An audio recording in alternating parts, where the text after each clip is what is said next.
Hello to all, and to all welcome. We thank you for joining us on tonight's podcast of iHeart Golden Dawn Radio.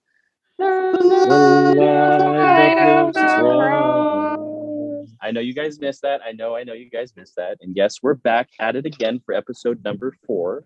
But before we can jump into the mysterious topic of discussion, as in traditional fashion, let's make our introductions. I'm Frater S. I'm Frater O. I'm Sora V. I'm Frater D. If we were on like some type of actual radio show where there was like a light cue, if we could get that somewhat in a more synchronistic manner. I don't know how we can pull that off, but we'll have to get that checked out later back in the day. I think it was perfect. Me too. Okay. Maybe it's just me.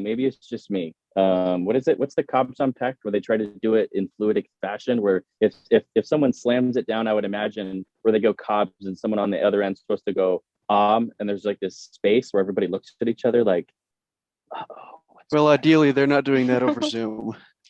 Oh my god! Okay, you got me there. There you go. That's light way in extension. Wireless. Yeah. So I'm glad we could make it all here tonight. I know we've been going through some challenges as far as getting everybody's time schedule. How's everybody doing tonight? Doing great. Fabulous. Yeah, doing really well. Fabulous. Doing really well. Gotcha. Anybody, how's everybody's day at work? How's everything going? Everything's good? In my weekend, actually, I'm doing just fine. Beautiful. Loving the equinox energies at this time of year right now. Not to reveal too much about what time we're recording this, but it is definitely in the air, and it's profound. I'm liking the transition. Getting freaky. It's getting freaky. It's very beautiful. Yeah. So to jump into tonight's discussion, we're going to be going into our journeys with the lesser ritual or the lesser banishing ritual, the pentagram. Some people refer to it the older traditional fashion, the lesser ritual, the pentagram. But for the sake of this episode, the LBRP. And I know what some of you may be thinking, what? The LBRP, there's videos and episodes everywhere on that. But however, it's under our understanding that this ritual can always be discussed, especially from the minds of actual practitioners, and how beneficial and crucial this ritual is in the development of the student. So without further ado, we'd like to lead into the subject, the lesser banishing ritual. What did I just say? Lesser banishing? Banishing? Yeah. Bassenger? Bathinger. Yeah, there you go. Lesser banishing ritual of the pentagram.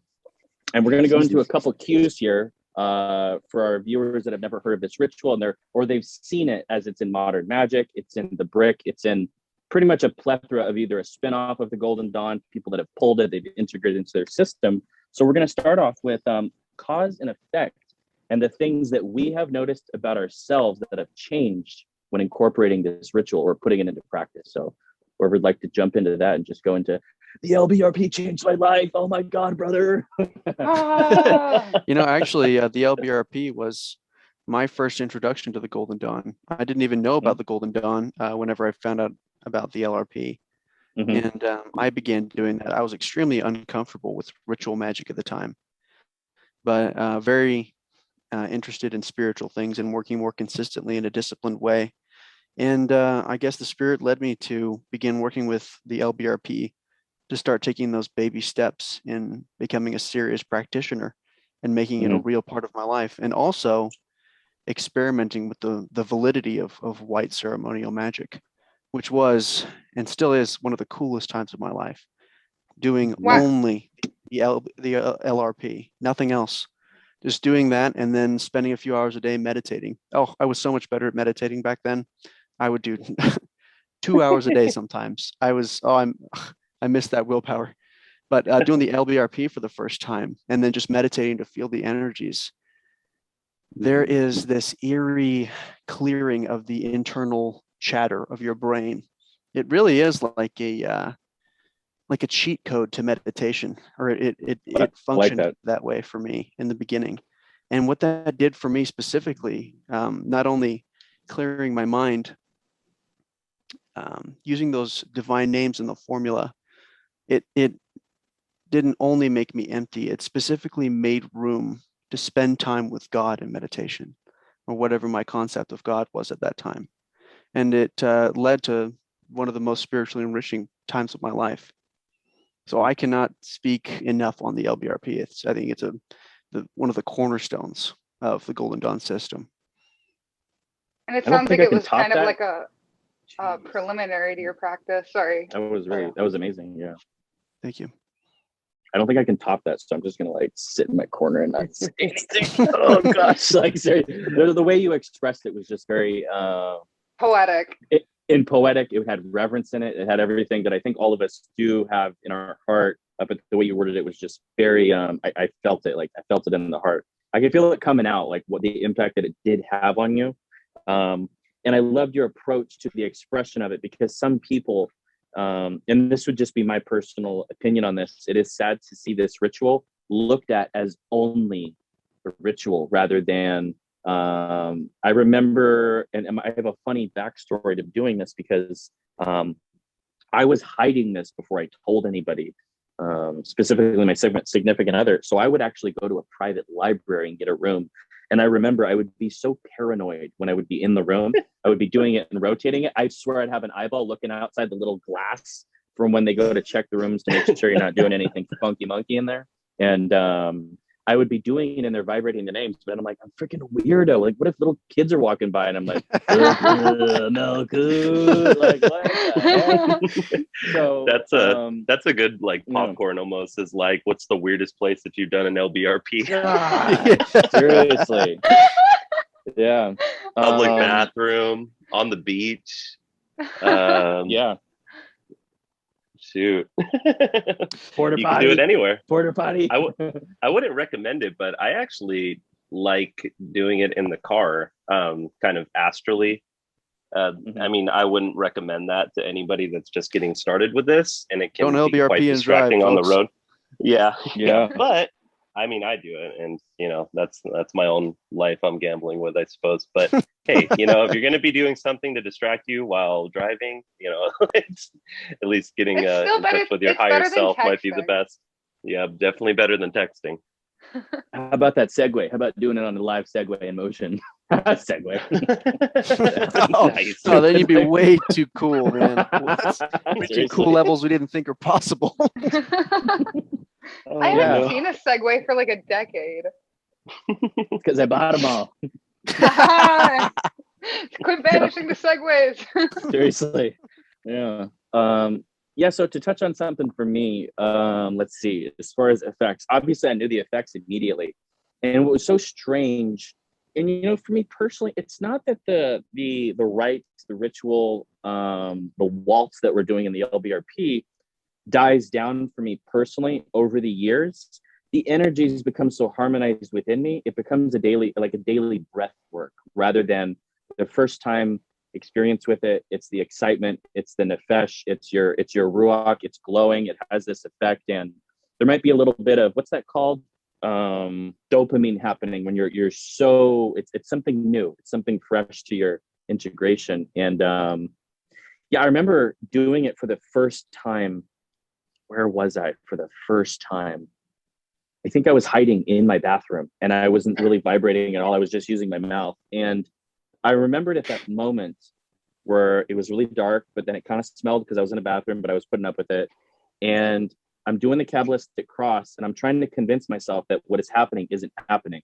And I'm like, why do I feel an energy truly coming down? Why do I feel this? And it was at that moment I was sold. I was like, this stuff is as real as it gets. And I felt the effects immediately. I could feel the shifts in who I was becoming. I felt the dross of the old me melting away. And I could get more into that a little bit later as far as the mundane things that were attached to me, whether it was the partying, and I don't mean partying, more or less drug influences and negative vices that I was carrying with myself.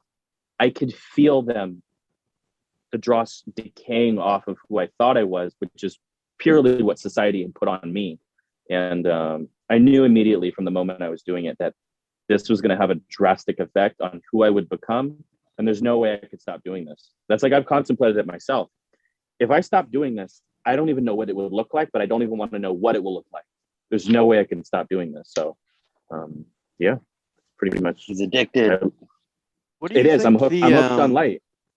What do you think in simple layman's terms, what exactly does the LRP do? Banishes yourself, because yourself is not truly who you are. Yourself is yet to be discovered on this journey, which we're all doing, which in the Golden Dawn's tradition, specifically in correlation to the brick, knowledge and conversation of the higher genius. Some might correlate it to the bornless self. Some might correlate it to the threefold aspect: higher self, your higher genius, and what's the other aspect? I'm running a blank. Higher genius, your higher self, and your bornless self. Your bornless self. Yeah, supernals. So 3 supernals. Higher self, I believe that could correlate to Keter. Higher genius in Binah, and then your bornless self in Hokmah, that first spark of yourself that reveals itself tangibly with formation, because Keter is untangible. It is what it is. It's that stage before the Ein Sof Order, before coming down into Keter or going into Keter. It has something that we can call it. Right. It's in the pure white. It has no formation yet. So that's just my personal. You're banishing yourself of this world, which we are not of the flesh. We're in the gut. We're in the body, but we are not. And it says as the master says, we are in this world, yet we are not from it. So we are banishing to the best of our ability the aspects of the elemental makeup of what we are. But normally in the case, like all of us, we started from something and we are transforming into what is within, which technically in all actuality can't be expressed to its finest form. Only you can express it within, which is with God. You can express the actions of the elements in their most perfected pentagram, uniting itself with the Ruach HaKodesh. However, those are the expressions through actions. But this is why in all traditions, whether you're coming from the yogic tradition, the Buddhist tradition, if in our tradition, when you're in the presence of someone who's doing the work. It's vibrating off of them and be like, man, that guy's interesting. Like, who is this guy? Like, who is that guy? Why do we have that? Because it's coming from within and it's rippling out of them. Right. You just know. So the LRP clears that fog that's on the glass and lets the light through. That would be my personal. I love that, because I've heard, you go online and you look up, how do I get rid of demons? And there's saging, and then there's the LRP, which I've heard some people call the big boy version of saging, which is interesting, but I think it totally misses that crucial aspect, what you just said. Sure. Yeah, and as far as that, when someone asks that type of question, that kind of left field question, how do I get rid of demons? Well, you have to first analyze what's your perspective on possession. What do you mean by getting rid of demons? Are you experiencing something mental? And I will say this: 50% of the time, and maybe it might be mental illness. It's not this archetypal energy that you've awakened. You might truly have mental illness, which is why it gets kind of sketchy, especially in today's day and age with technology. Run a brain scan. This guy's got freaking dementia, or even worse, this dude was on meth for like 8 years. So he might have took a couple tokes that opened a couple pokes. You know what I'm saying? Like, yeah. But yeah, Aw. yeah. So, I went there. I know. Do you think it can, so let's say, do you think it has any neutralizing effects on mental addictions or self-made demons? Yeah, because remember, when you correlate addictions are not real. They're not. There's something that the mind has attached to. And if you're correlating it to the tree of life, it's attaching itself to the animalistic aspect in the nefesh, in that yesodic region of the tree of life, to the groin. So you're seeing this clear attachment to the animalistic self, which latches into the brain, which is very interesting, because when you try to clue this in spiritually, this is why we have these different identities in the tree of life correlating this to. And this is where the LBRP shines. It rids this debris to where the nefesh, this animalistic self, wants to take charge and begins to clear, like Frater D said, it begins to clear the fog, allowing the Ruach to drop itself, well, technically the light to descend truly, to make itself past the Ruach, into the Nefesh, down into its manifested plane, which would be through us. Because without this fog and this debris gone and banished through elemental currents, which are in the mind, expressing itself in your personality, without that fog being uplifted, the Ruach and Tiferet, that light that shineth, the Christ-like center, cannot fully make its way back down without the Nefesh submitting. And it cannot submit unless it knows what is being awakened, which is in the ruach, which descends down the tree, depending on how you want to look at it. If you want to go the straight and narrow path, or if you want to go towards Netzach Hod, into the nefesh, the animalistic self, allowing and technically making the nefesh submit to the ruach hakodesh, allowing it its way to make itself down, which is what enlightens all of us through the LBRP, repetition, grinding away at these elemental vices that we carry, that the world has put on us. That's interesting. I think it's important. Yeah. Go ahead. Go ahead, Freder. I was just going to make note that this ritual in particular is dealing with the pentagram and not the hexagram. So all this stuff that we're talking about are the forces within us and not surrounding us, right? That's maybe a topic for a different day. Like the intention of the lesser ritual of the pentagram is really that purifying of the self. And like you're saying, burning away too, all those things that are attached. Maybe you could call it like our programming, kind of rewriting the program a little bit, if you want to look at it in that way. But it's important, I think, to note that we're making these fine-tuned adjustments to our microcosm and not the macrocosm. Because like in dealing with addiction, right? Like you could associate that with macrocosmic forces as well, like the planet of Jupiter, right? Addiction would be like an affliction of Jupiterian energy, would cause someone to be a more addictive person, but that's more dealing with it on the macro level as opposed to the micro. And the LRP or the LBRP is more focused on just those, what's in you. And as the Emerald Tablet states, what's in you is also what's without, right? So they are connected, but I think just an important note, I think, there.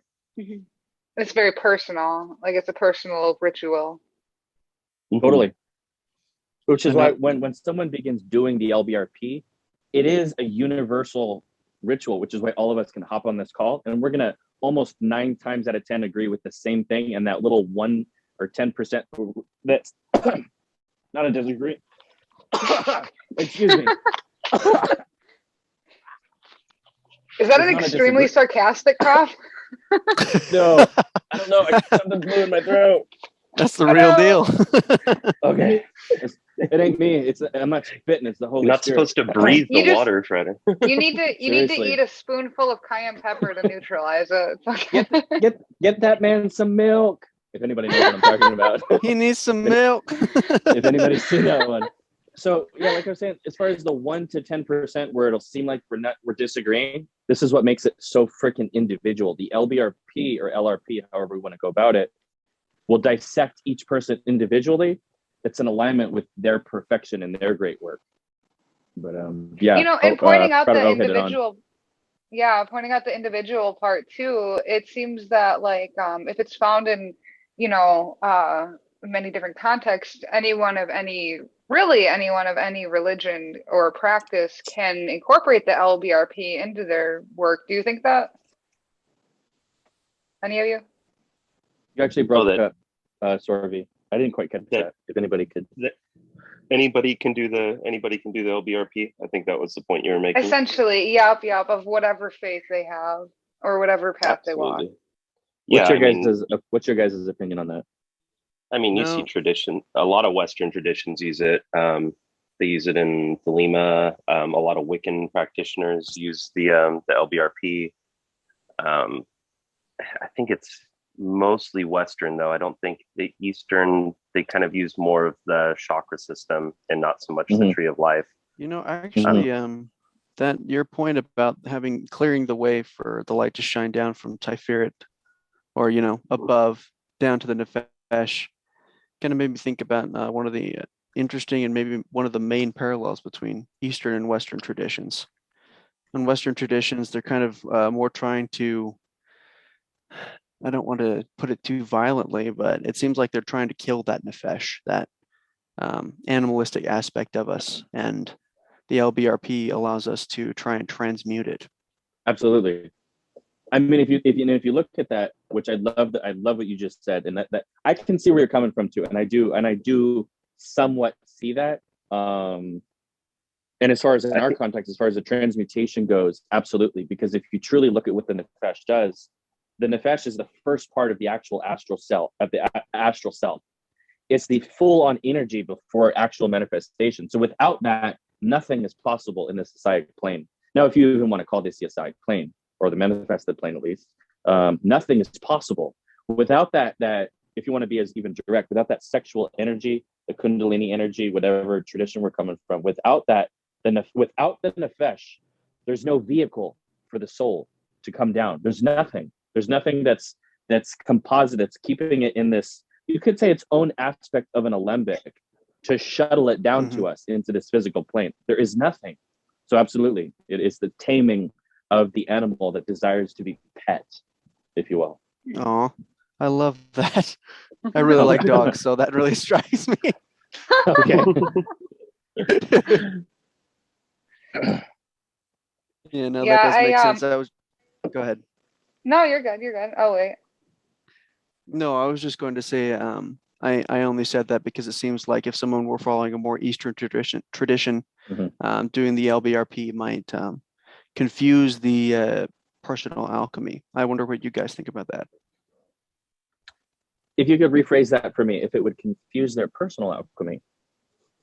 Right. Well, if you're trying to follow a more Eastern tradition of, simple meditation and killing those desires or getting rid of them rather than transmuting them into desires of service, you know what I mean? I wonder what effect you think the LBRP would have, working up from the chakras rather than down with the Sephirot. So this is what gets tricky when we start mixing East and West, because especially for our listeners that are going to be listening to us, that may be coming from an Eastern tradition or someone who's never heard of this at all. And there's usually a commonality of a misunderstanding. Yes, there's a correspondence, but when we start talking about the chakra system versus the Sephirotic system, which I really don't like to call it a system per se, when we start talking about the glyph or the tree of life within us, that gives us the roadmap back to the divine, depending on if that's your belief. But yes, there's a commonality, but are they? Can you correlate them both? I'm going to, in my personal opinion, say that they don't really correlate to the same correspondence, yet they're in the same bracket of correspondences. Because when we're talking about a Sephirot or Sephira, we're talking about an abode in a state of consciousness, rather than if you were to say, okay, what about the heart chakra? Boom, you could literally flick or put a part on my body to activate that chakra, and I would feel it in my body. We are not talking about physical aspects of the body, which activate specific energies in the body. We're talking about traversing specific aspects of the state in different states of consciousness, which do transcend and awaken energies within us, but they are not technically a part of the gut, meaning the physical body. So would it change as far as the sexuality and that nefesh, that kundalini energy?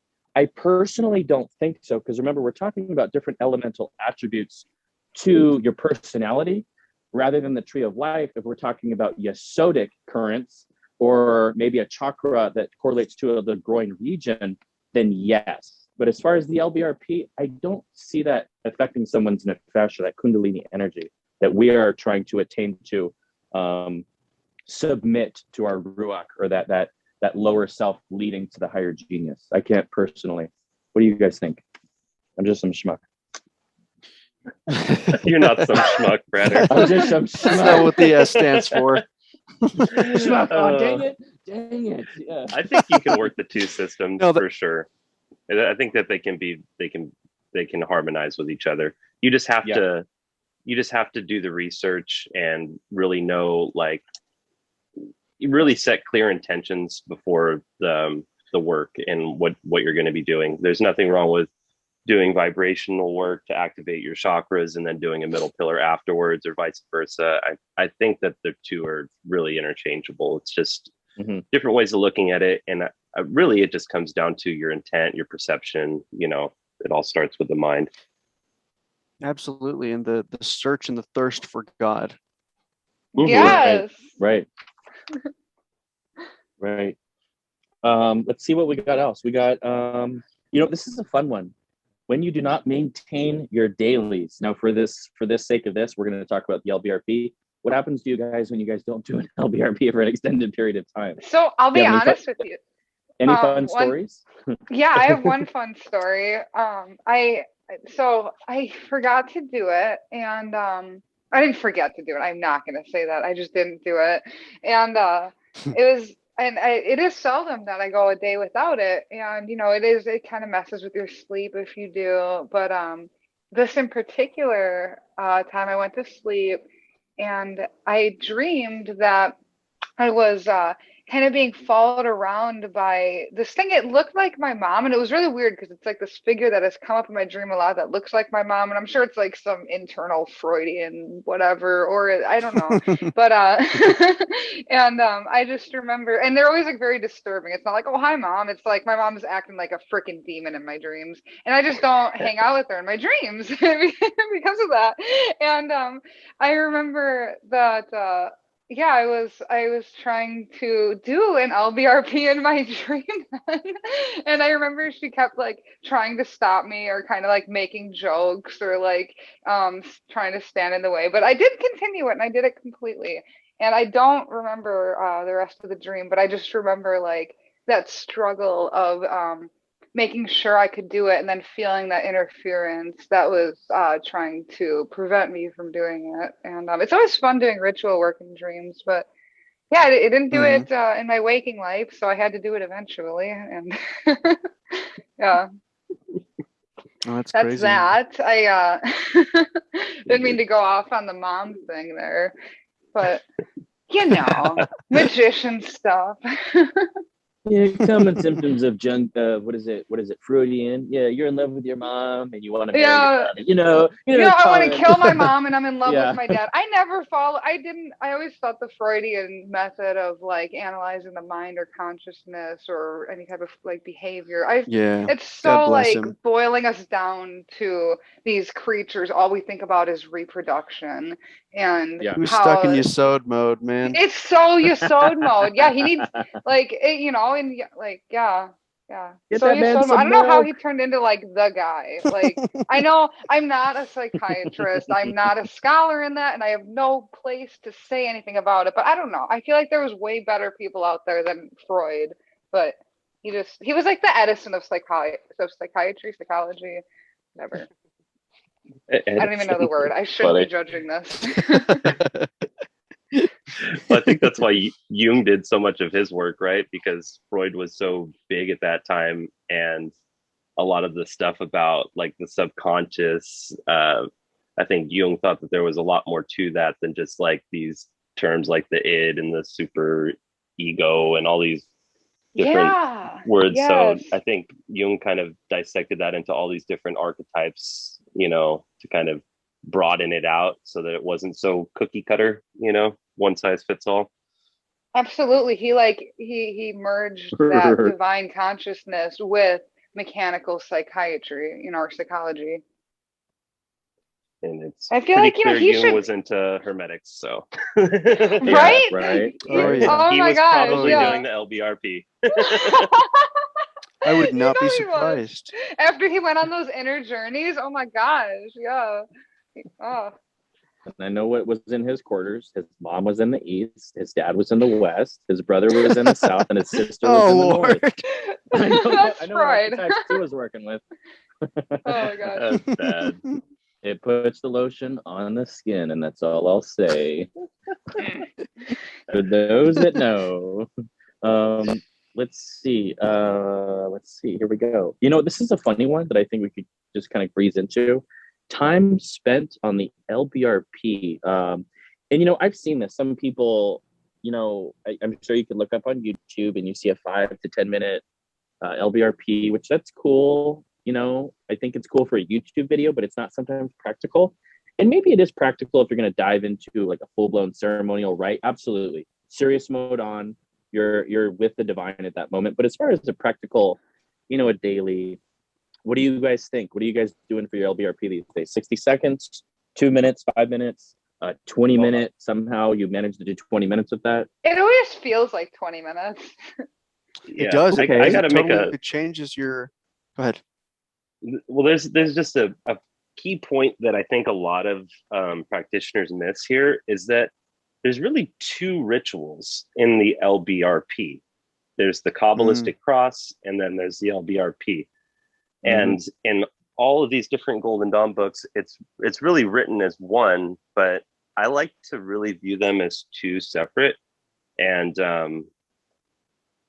you know, I think it's just as important to take time with that ritual or that meditation as it is with the actual drawing of the pentagrams and those divine names, because there's so much that can be gained just from the visualization and time spent on the Kabbalistic cross before performing the banishing rituals. That really, I think in the early stages of practicing this too, that taking good time with just those visualizations can really, you know, it'll make it a lot longer, but it's really to the benefit of the practitioner, because once you're able to really kind of elevate your consciousness and see the light traveling as it does in the cross, in the Kabbalistic cross. And Cicero's have been Chick and Tabitha Cicero, they have a lot of good writings on this, but you can find it all over the place. The importance of the Kabbalistic cross and the visualization of this. But yeah, I think just to answer the question, on a regular basis, probably like easy 15 minutes, you know, for LBRP start to finish. But there's nothing wrong, I believe, with spending, you know, 20-30 minutes on it when you're getting started, just to really make sure that the visualization is strong, especially for people that have, you know, through their programming kind of lost a lot of their imagination that they might have had, you know, as a child. You know, I think you really got to work on building that back to an extent. And it just gets better over time too. So I guess a message to anybody that's struggling with visualization, that's kind of just started doing these rituals, just know that doing the ritual is going to make it better. And it's gonna get more so clear, true. you know? Yeah. So that was a bit of a rant, but it's funny that you bring up visualization, because I remember when I first started practicing, I had a decent ability to visualize things in my mind, you know, like when you're trying to consider specific outcomes or ideal things to happen, whatever, you know what I mean? I feel like, or even like just, you know, drawing up images. I was okay at it before I started practicing this, and then after I started practicing it, I felt like I lost it completely. Like I felt like I was like, oh my gosh, I can't see anything right now. You know what I mean? And then it like slowly came back in a more I'll say in a more organic, genuine way. Now it's like I can actually, like, I've never been able to, like, you know, like once in a while you can kind of see like an aura or something, or like, you know, that like kind of white fog around people, but very rarely. I was never gifted in that ever. But like, you know, sometimes I'll be chilling here, and it was like it started like after probably like it probably took about like 2 weeks of daily work in the beginning, but I could see like a white ring around me, like, and I just, it was at like my half level, and I was like, what the heck? You know, you get glimpses of it, but it was definitely there, and you can see it with your eyes closed. And I was like, oh yeah, that's from the LBRP. And but yeah, so Wow, slowly, that's so I cool. yeah, only, and don't, again, I'm not like, wow, I can see auras. No, not at all. But I, but I The feel like I'm light of the actually, cross. Seriously. everyone is the light of the cross. No, but I don't know. I feel like I'm able, like, to see a lot more clearly what I wasn't able to before. Not just things of my own mind, but things that are actually there, but my eyes don't register, if that makes any sense. And just Right. overall, just yeah, like, and that may have come with more self-awareness, because like you said about quieting the mental chatter and how it assists with meditation, it really it's helped me center myself by not being scattered in every direction. My point of reference isn't with, you know, whoever I'm around. I'm able to be centered in my own place, and not it be as affected or pulled by the people around me, and, you know, even by like larger groups of people around me, I'm able to hold more of like a neutral space. Hold the circle. Hold the circle! Don't leave! Keep vibrating!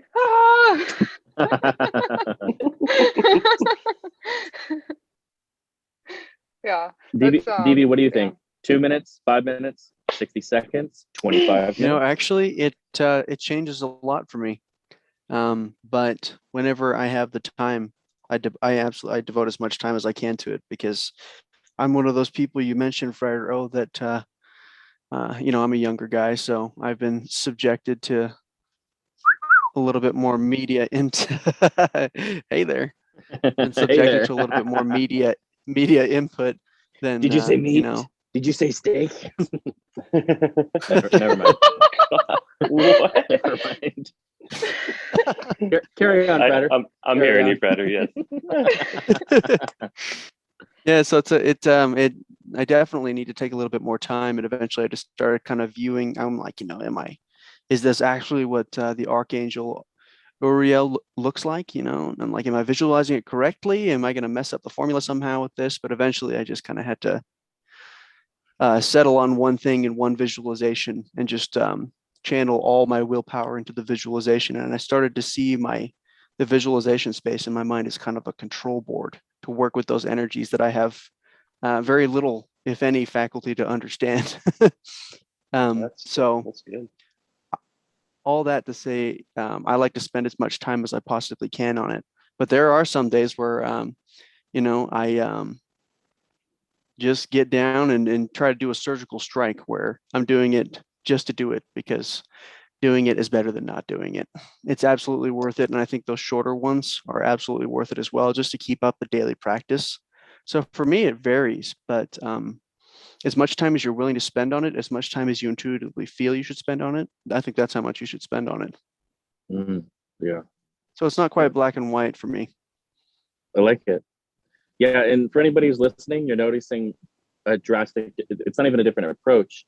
If you're going to do a ceremonial rite, if you're new and up and coming, if you integrate this into your daily, I guess for myself as well, I want to go with all three of you. If I'm doing a ceremonial rite, that's not even the same. I'm in the zone. It's going to take me for me personally, it might take a good, depending on the size of the room that you're working in, anywhere between a couple minutes. And believe it or not, a couple minutes is a couple minutes. For example, like for me on my daily, when I gotta go, 60 seconds. And I will say this. There's something about doing this for X amount of years. I'm just reconfirming it. It's already there. Every day that I wake up when I'm doing this, it's already there. Because remember, and I don't know if we mentioned this prior to this, but I'll throw this out there. There's an aspect of that astral debris that's still there. It's fading.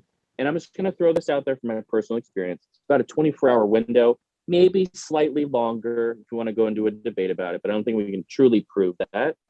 About a 24-hour window. So by the time I did it, let's say I did it by 8 a.m., I'm doing it by 8 a.m. again the next day, or maybe 30 minutes prior.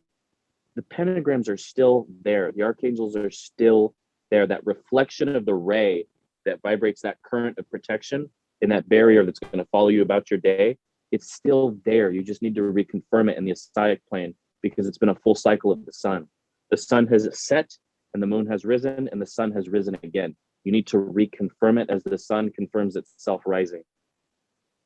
It's still there. We just need to echo it into the Asaic plane, more or less out of our microcosm into the macrocosm through the expression of a ceremonial rite. And it seems like the more powerfully you're able to visualize it and lock into it, the longer they stay too. Exactly. An interesting function of that astral light. Sure. So let's see, what do we got? This is a good one. I'm sure we could come up with a lot of stuff. The formula in and of itself, divine names, dancing with God and marinating yourself with his goodness by doing this ritual daily. And what we mean by the divine names truly in each quarter, what the element, what we're doing, the archangel. If you guys want to go into that, anybody shares their experience on, when we truly focus on what is taking place and we take out the word ritual, which can sound kind of lower in vibration. It's a ritual. It's like it's so much more than a ritual. When we take that out, what do you guys think about the ceremonial rite that you're performing on behalf of God, which is truly bringing you closer to yourself, but first and foremost, bringing you closer to the divine? You know, it actually feels more like I think you guys will hear me on this, a play or a prayer. Oh, I hear you, brother. Amen. Yeah. Yeah, seriously. But seriously, I get you. I totally hear you. And that's when you're able to really get into the swing of it. Mm-hmm. And you know, spend some time in meditation beforehand. It feels like something that you do with God. Mm-hmm. Yeah, I think it's it's important to note, like, if you're doing it in a ceremonial setting, you're probably going to spend, you know, some time just relaxing your mind first, and then probably purifying and consecrating your space, and, you know, all that leading work. It just helps you get in that zone of like, oh, I'm doing something massive right now, you know, like not just, you know, just waving my hands in the air and you know, vibrating these divine names. It's like it's important, I think, to you know, set and setting, right, as McKenna would say. Yeah, absolutely. You're setting the scene. Mm-hmm, mm-hmm.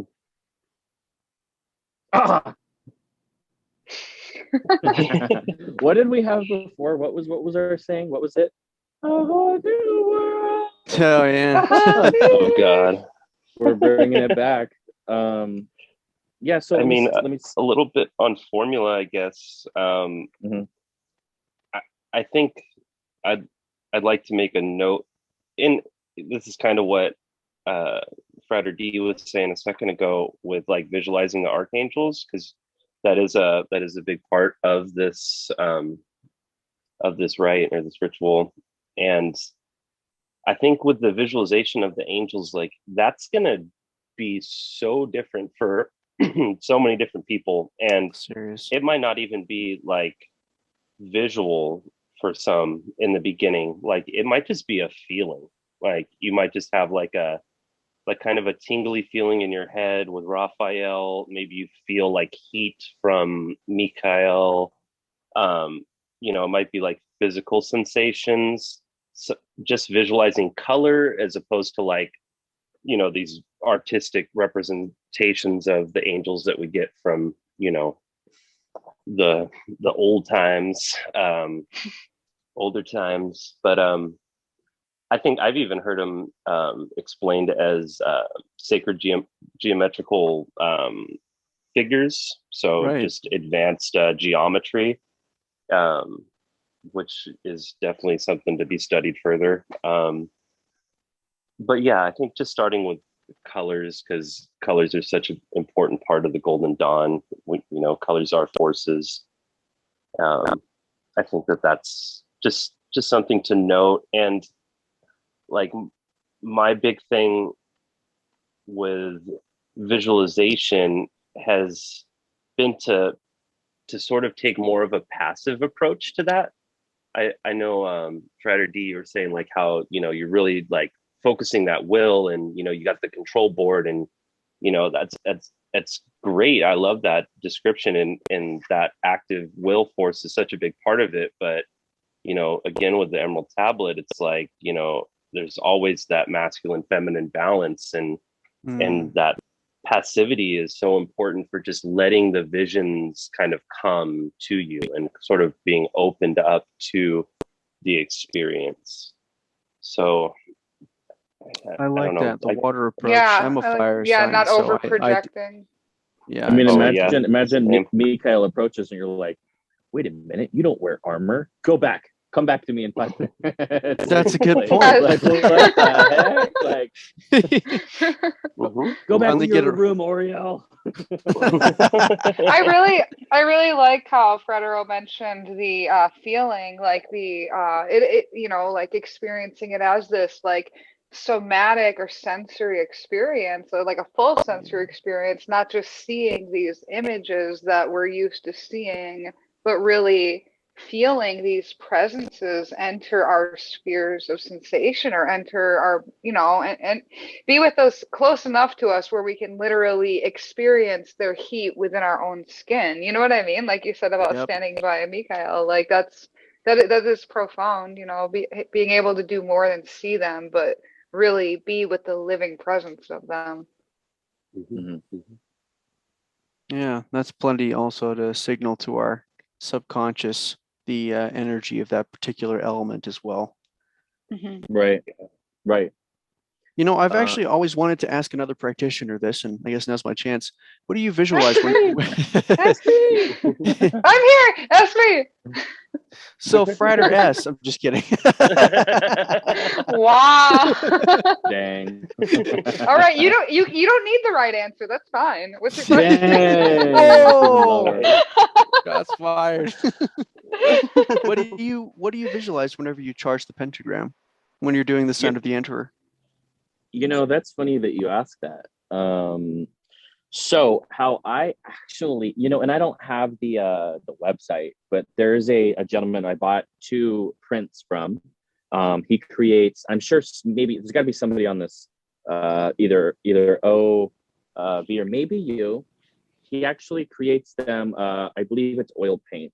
Very amazing paintings. I actually bought, when I first started doing the LBRP, 2 prints.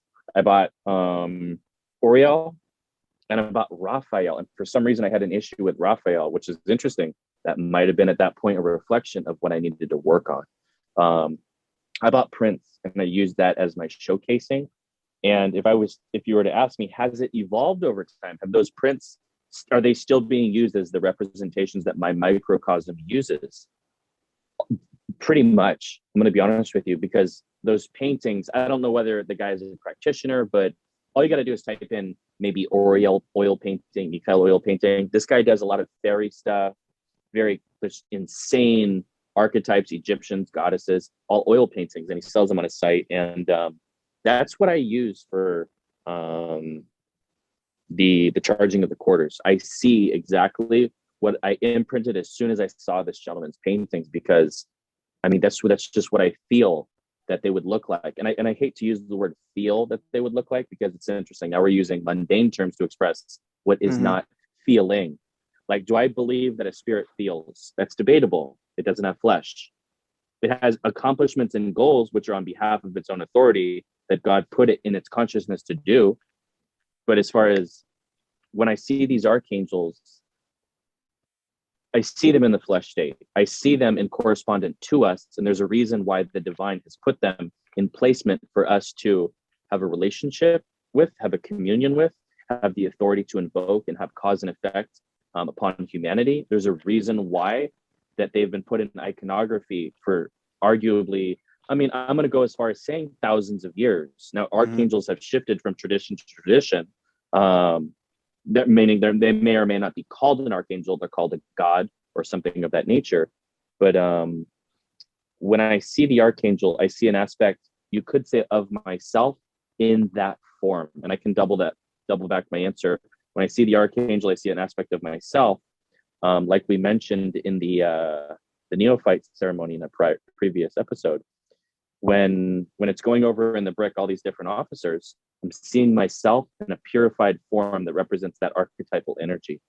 So I'm seeing myself in the flesh as it's being represented in the archangel, which is not of the flesh. It's giving me something tangible that I can put in my consciousness in this physical body to show that I can achieve that level of archetypal energy, this Briatic energy that this archangel brings into this form that I'm seeing in my LBRP. It gives me something tangible to put as an accomplishment of this perfected energy. So I don't know if I answered your question, Frederick. I like that you say that you see them as an extension of yourself, though, essentially. Yes. Yeah. In the beginning, the Elohim created man, and then they, them. They're a part of me as much as I am a part of them. Yeah, and also as a goal or an accomplishment. I Sure, love that. Absolutely. Yeah, absolutely. Because who am I to invoke an archangel that's never been tainted? It only is what it is. I'm aspiring to remember what that statement even means, to be what I truly am. Echeye, the burning bush. I'm aspiring to be that.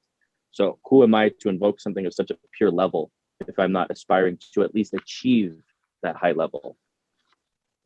So it's my 2 cents on that. I'll be leaving my Vimeo, my PayPal, my Patreon. Please like and subscribe down below. There you go. Like and subscribe down below. I was kind of wondering though, Sora V, what do you visualize whenever you're charging a pentagram with a divine name? Well, how should I say this? I think it's pretty. It's not even mentioned. That was his original question. And then Frederik just goes on about archangels. Dang it. Dang it. I learned a lot. Oh, that was awesome, though. That was awesome.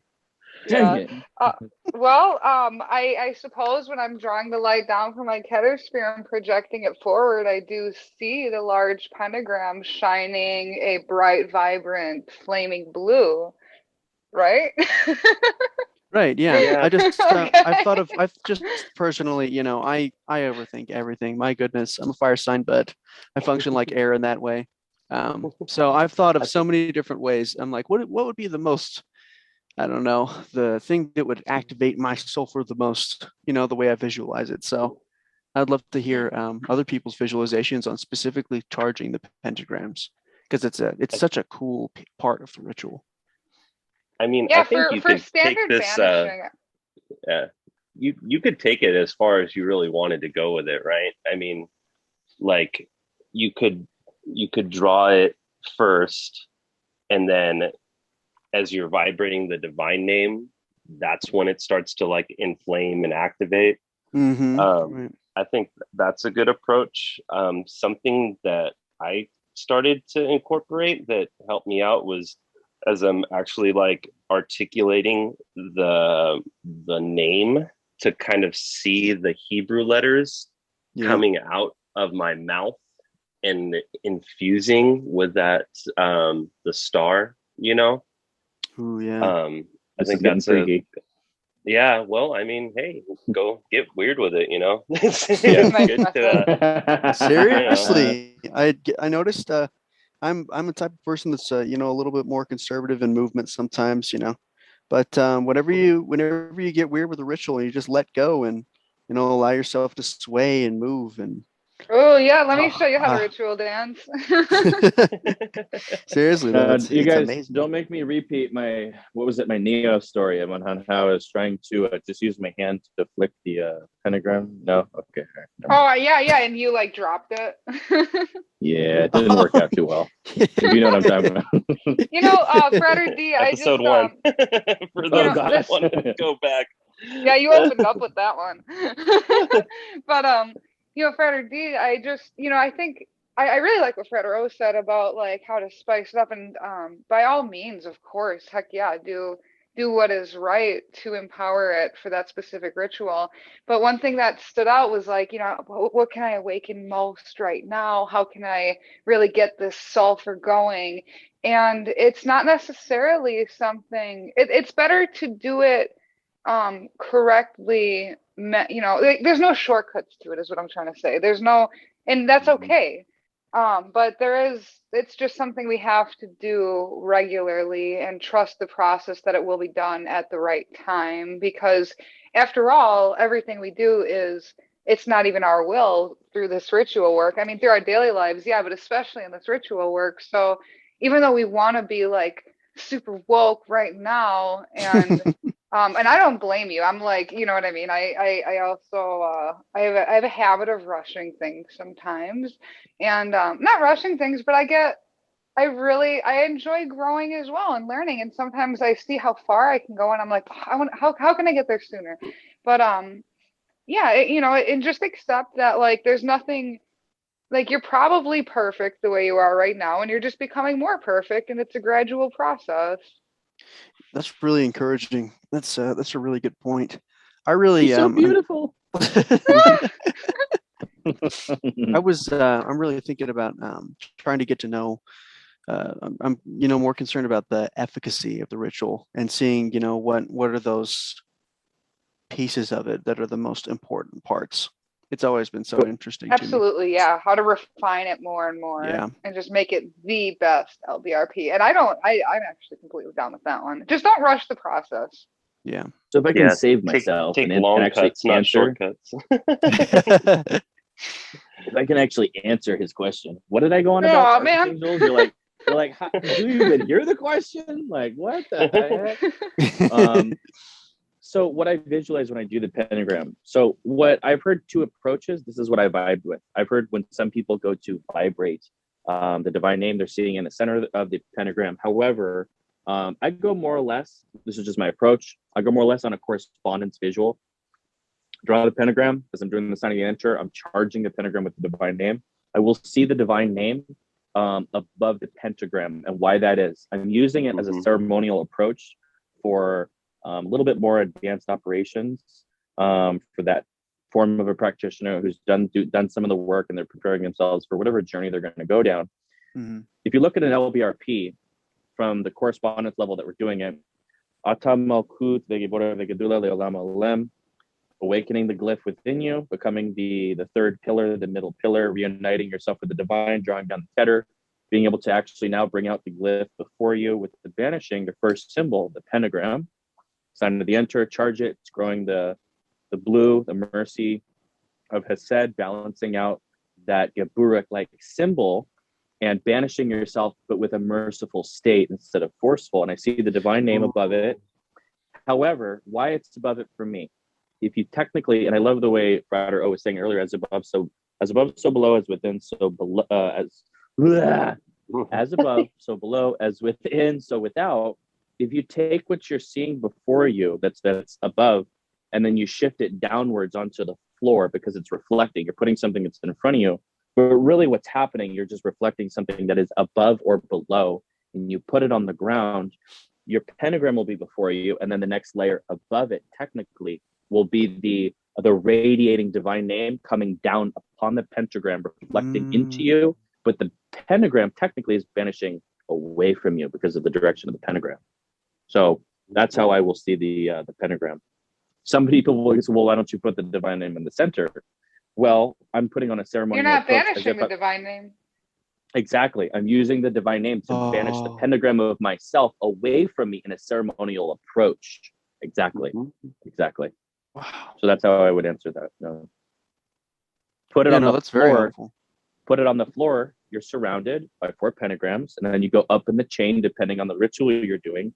The divine name, which we're choosing, it would be, so for example, in the East, Tetragrammaton. The Tetragrammaton is assisting me in my symbol, which is colored in proper flashing color, technically blue. We're just keeping it blue in this context, banishing it with the power of the Tetragrammaton. And then, as Frater O mentioned earlier, with the superimposed Kabbalistic cross, which I united myself with the glyph and the divine spark of myself with the Father through Keter, down through my Ruach, expressing itself through the sign of the Enter into the pentagram with the power of the Tetragrammaton. Oh yeah. And again, I'm gonna be leaving my Venmo. I'm gonna start a PayPal option. We're actually charging by the minute. Charging by the minute. Yeah, so that's how I would. Hopefully I saved myself. I don't know what I was going on about. Yeah, so let's go with painting and. Well, that's fabulous. Actually, that's very empowering to know the mechanics and purposes of everything we do. It's like the people that chant Om Mani Padme Hum 108 times every day, and they have no idea what it means. Yep. And so you're just chanting these words that mean nothing, even though it feels it still right. does Everyone something, else is but doing it. yeah. It does. Yeah, it does something, but it's like you really become a part of the practice when you can incorporate each step, you can do each one intentionally. And Storvy, you kind of touched on something. I'll just hit on it for a moment. I know we're pushing probably about an hour.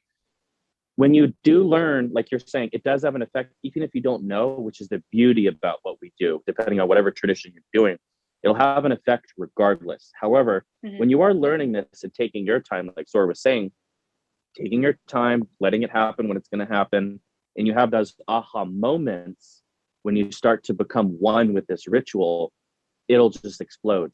The hierarchy will explode, the relationship with the Tetragrammaton, Adonai, Echeye, Agla, all these different, the archangels, the Kabbalistic cross, everything will begin to marinate, allowing those little inklings of, oh my gosh, that's why. Okay, I get it.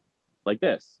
Why do we, Mhm. exactly like Freda was asking, what do we visualize? All these little key components on pretty much such a basic ritual, but it's so profound on what Exactly. it's doing to the microcosm. So, yeah. Yeah, that Yeah. formula, it just goes so much deeper than I would say about 85, 90% of people who practice it expect. Right. Right. You just got to do it. Exactly. Do it. Yeah. Do Just it. do it, see what happens. Do it for 90 days and come back to me. Tell me what happens. Mhm. Sora will sign you up for a 90-day program. It's only Yeah. 3 easy payments of, I think, what was it? 770,000. No, hold on. What was that again? What was it? Let's see. So I think with that, guys, what do you guys got? I think, what are we pushing? About an hour? We don't want to. Yeah, I think we're about at an hour. Yeah. Yeah. Mhm. Oh, you got anything? No, just as always, thank you guys for having me and articulating this ritual in your each special way. I always learn so much from you guys. Always happy to be here. It is really nice Likewise. sharing this like dynamic perspectives of this ritual that like to me is so like in many ways like standard and black and white, but there is so many different ways of experiencing it. So yeah, thank you as well for sharing your views. Mm-hmm. Likewise. Do you got anything? Oh no, glory to God. Holla. Right. Wonderful Maybe- session. I appreciate each one of you. I always learn so much from these sessions. It's a privilege to speak to each of you. Awesome. Mhm. So let's see. I think we'll wrap it up from there. And with that, ladies and gentlemen, hermits and cloisters. What? Cloisters? We'll wrap that up for tonight. Cloisters, like in the tombs. I don't know where that's coming from. We hope you'll join us on episode 5. And as per usual, it will remain a mystery until technically we come up with it. But just kidding. We might have something. So I don't know where that's coming from. It's kind of creeping me out. We wish you a good night and tune in till next time on iHeart Golden Dawn Radio. Light of the cross. Where was everybody? Oh my gosh. No, but seriously, I'll say goodnight to The everybody. light of the cross. I'm so late on that Oh one. my gosh. Yeah, no. Yeah. That does it for me, guys. I'll catch you guys on the flip side and good night. Good night. Good night.